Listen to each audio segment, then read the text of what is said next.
একটা মানুষ কতটা সেই সময় সাহস করে ভাবো তুমি যে জার্মানি থেকে সাবমেরিনে করে পুরো জাপান যাচ্ছে। প্রগতি মানে হচ্ছে কমিউনিকেশন। এটাও আমার কাছে মনে হচ্ছে দারুণ লাগে যে এই যে ওনার কনসেপ্ট যে কমিউনিকেশনটা যত বাড়বে তত সেই দেশ তত এগোবে। কারণ তুমি আমেরিকা কেন, তুমি ইউরোপের কোনো দেশে যাও, আমেরিকায় যাও, দেখবে সমস্ত জিনিসে তোমার জামা থেকে আরম্ভ করে ঘড়ি থেকে আরম্ভ করে সব লেখা আছে made in China, marketed by America. যদি শ্যামাপ্রসাদ না থাকতেন তাহলে শ্যামাপ্রসাদ না থেকে যদি পশ্চিমবঙ্গ থেকে কেটে বের না করতেন, হ্যাঁ একটা কনসেপশন ছিল পাকিস্তান আলাদা, ইন্ডিয়া আলাদা, বাংলা আলাদা। হ্যাঁ, তখন ব্রিটিশ বললো না আমরা দুটো দেশ দেবো। তখন শ্যামাপ্রসাদ জানাবেন যে আমাদের ভারতীয় হিন্দুদের জন্য, বাঙালি হিন্দুদের জন্য একটা ওয়েস্ট বেঙ্গল করতে হবে।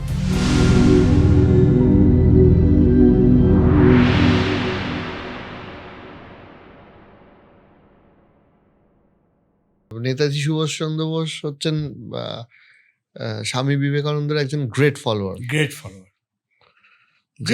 এবং উনি মানে ওই লোকটাই প্রথম ভারতীয়কে স্বপ্ন দেখালো যে আমরাও পারি। মানে একটা মানুষ কতটা সেই সময় সাহস করে ভাবো তুমি যে জার্মানি থেকে সাবমেরিনে করে পুরো জাপান যাচ্ছে। কারণ জাপানে তার গুরু রয়েছেন রাসবিহারী বসু, সে তার আগেই চলে গেছেন জাপানে। তিনি জাপান ফোর্সের সঙ্গে অ্যালি করছেন করে, মানে অ্যাক্সিস অ্যান্ড অ্যালাইড ফোর্স, তো জাপানদের সঙ্গে হাত মিলিয়ে আন্দামানকে স্বাধীন করা, আন্দামানের বিপ্লবীদের ছেড়ে দিয়ে তাদের একটা অংশকে দিয়ে এসে আজাদ হিন্দ ফৌজে করা, স্বরাজদ্বীপ আর হ্যাঁ স্বরাজদ্বীপ নাম চেঞ্জ করলেন। তারপরে সেখান থেকে তাদের নিয়ে এসে যারা বন্দী ছিল তাদের একটা অংশকে উনি নিয়ে এসে সিঙ্গাপুরে প্রথম আজাদ হিন্দ ফৌজ তৈরি হচ্ছে। এবং সেখানে ভারতীয় যারা ব্রিটিশ ফৌজে ছিল তাদেরকে উদ্বুদ্ধ করে তাদের আজাদ হিন্দ ফৌজে নিয়ে আসা হচ্ছে। এবং আজাদ হিন্দ ফৌজ সামনে জাপানি ফৌজ উপর থেকে প্লেনে প্রোটেকশন দিতে যাচ্ছে আর আজাদ হিন্দ ফৌজ এগিয়ে যাচ্ছে। এবং সেই প্রথম হিন্দু মুসলমান একসঙ্গে, যে ব্রিটিশ ডিভিশনটাকে অস্বীকার করে তোমার ভারতবর্ষ স্বাধীন করার লক্ষ্যে আমাদের মৈরাং মানে ইম্ফলের আগের একটা গ্রাম পর্যন্ত পৌঁছে যাচ্ছে। হ্যাঁ তখন তো ভারতবর্ষের মূল ভূখণ্ডে চলে এসেছিল। তখন তো যখন চলে এলো সেই সময় তুমি যদি দেখো যে সেই সময় আমেরিকা 2টি বোম ফেললো। দ্বিতীয় বিশ্বযুদ্ধে বার্মা কি জাপানের কন্ট্রোলে ছিল? তো বার্মা পুরো জাপানের কন্ট্রোলে। বার্মা সিঙ্গাপুর থেকে বার্মা হয়ে আরাকান পার হয়ে, তখন ব্রিটিশ বার্মা হারিয়ে ফেলেছে, সিঙ্গাপুর হারিয়ে ফেলেছে। সিঙ্গাপুরও ব্রিটিশ ছিল, হারিয়ে ফেলে ওরা তখন বার্মা দিয়ে ইন্ডিয়াতে ঢুকে গেছে। ইম্ফলের আগে মৈরাং গ্রাম ছিল, এখনো ওখানে নেতাজির মূর্তি প্রতিষ্ঠিত আছে। মৈরাং গ্রাম অবধি ওরা এসছিলেন। আসার পরে দুর্ভাগ্যজনকভাবে নেতাজি কিন্তু সেই টিমটাতে নেই। নেতাজি কিন্তু সিঙ্গাপুর থেকে পুরোটা কন্ট্রোল করছেন। নেতাজি ওই মৈরাঙে আসেননি, কিন্তু আজাদ হিন্দ ফৌজ এসেছিল। আচ্ছা, এই সময় কিন্তু একটা ঘটনা ঘটে। ঘটনাটা হচ্ছে যে 9th আগস্ট। হ্যাঁ 6 আর 9 হ্যাঁ দুদিন হিরোশিমা নাগাসাকি, ওই দুটোতে দুটো বোম ফেললো। কারণ ওরা ওই মেরুদণ্ডটা ভেঙে গেল। জাপান পার্ল হারবার অ্যাটাকটা না করলে হয়তো এটা হতো না। করলো, ওটাকে ভেঙে দিল। এবার জাপান সারেন্ডার করলো। জাপান সারেন্ডার করতে আমাদের স্বাধীনতার স্বপ্ন নেতাজির মাধ্যমে শেষ হয়ে গেল। তারপরেও শেষ হয়নি। তারপরে যখন আজাদ হিন্দ ফৌজের সঙ্গে চলছিল, তোমার ওদেরকে যখন কোর্ট মার্শাল করতে যখন নিয়ে গেছে ব্রিটিশরা দিল্লিতে বিচার করতে, সেই সময় কিন্তু নৌবিদ্রোহ হয়েছিল। যেখানে ইন্টারেস্টিংলি তিনটে পতাকা একসঙ্গে উড়েছিল। কংগ্রেসের পতাকা, কমিউনিস্ট পার্টির পতাকা, মুসলিম লীগের পতাকা একসঙ্গে উড়েছিল। তারপরেও কিন্তু এটা নিয়ে আমার মতবিরোধ আছে, আমি কারোর সমালোচনা করতে চাই না।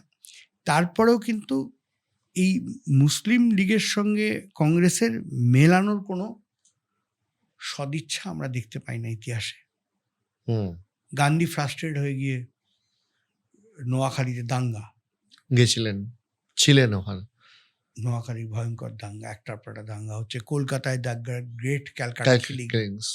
হচ্ছে, এবং মানে হিন্দু মুসলমান সম্পর্কটাকে একবারে ধ্বংস করে দেওয়া হচ্ছে।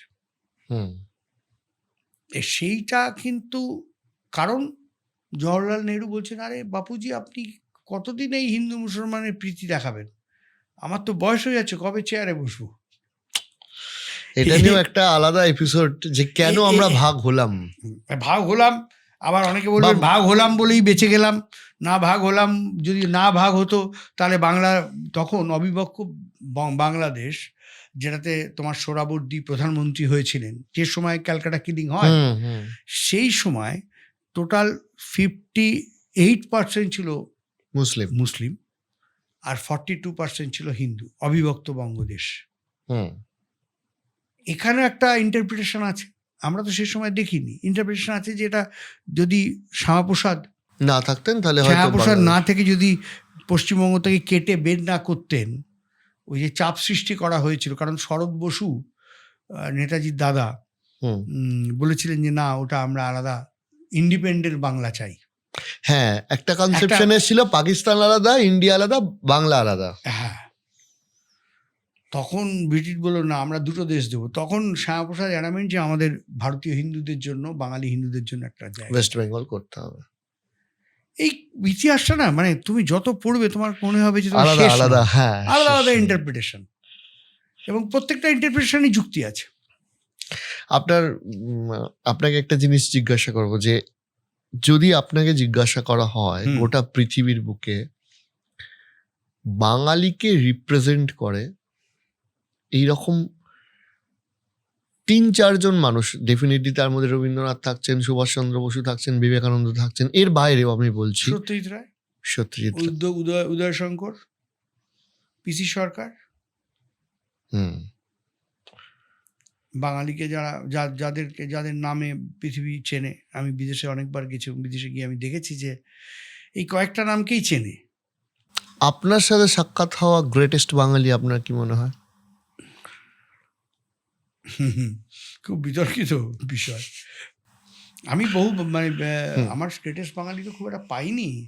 আমি যাদেরকে পেয়েছি তাদের মধ্যে আমার কাছে মনে হয় যে খুব শ্লাঘা বাঙালি, মানে আমি শ্লাঘা অনুভব করেছি অমর্ত্য সেনের সঙ্গে দেখা করে, অমর্ত্য সেনের সঙ্গে দীর্ঘ সময় কাটিয়ে, যে হ্যাঁ সেই বাঙালি।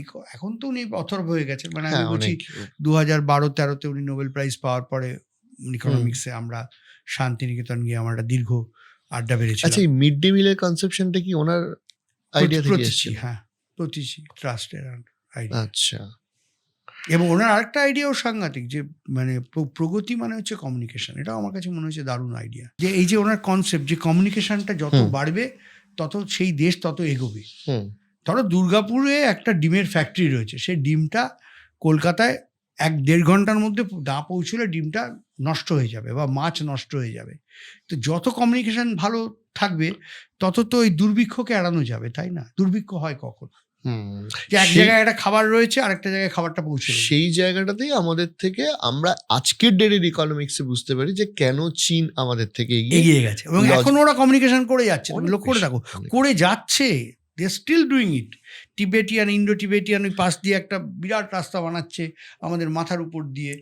চীন অন্তত আমাদের থেকে 10-15 বছর এগিয়ে গেছে, এটা আমরা যত তাড়াতাড়ি বুঝতে পারবো তত উপকার। 10-15 বছর তো অবশ্যই এগিয়ে গেছে। এবং মানে চীনে আমি গিয়ে আমার মনে হয়েছে যে ওরা পৃথিবীর কাউকে পরোয়া করে না, জানো তো, কাউকে পরোয়া করে না। 1949 সালে একটা দেশ স্বাধীন হলো, যারা স্বাধীন হয়েছে, আমরা 47, ওরা 49। ইনফ্যাক্ট 1990 সাল অব্দি আমাদের জিডিপি ওদের থেকে বেশি ছিল।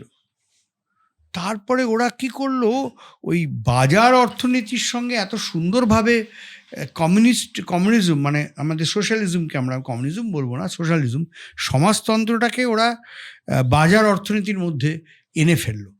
এইটার যে দেং জিয়াওপিংয়ের যে থিওরি, যে বেড়াল সাদা না কালো আমি দেখবো না, আমি বেড়ালটা ইঁদুর ধরতে পারলেই হলো,